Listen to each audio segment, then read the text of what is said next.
কার জন্য না করলে আমি যে কাজ চালাই আমার সন্ধ্যার পরে যাওয়াই লেগে বড় এলে কোনো কথা বলেন না। কি আরে তোমরা তো কাজ বন্ধ করে রাখি দিলে শুটিং করবে করেন না শুটিং তো করবে তো রেডি প্রস্তুত আমরা এই যে এখানে তো হয় না। আরে কালকে রাতে প্রস্তুত নিলাম যে এটা করবো সেটা বাপ বেটা বাপে আর বেটায় রাস্তা দিয়ে এখন লোকে মুক্ত কবু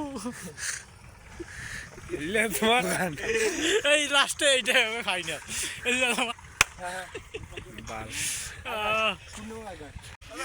আসলে ভাই সত্যিকারেই মাল খাইয়েছে সে কারণ ফ্রি ফায়ার খেলা যেটা হবে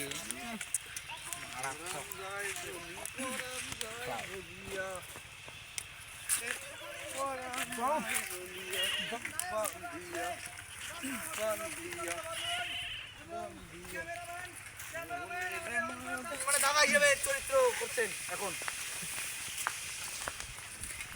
হ্যাঁ এখানে নতুন ফোন রে কার রে ফোন কিনি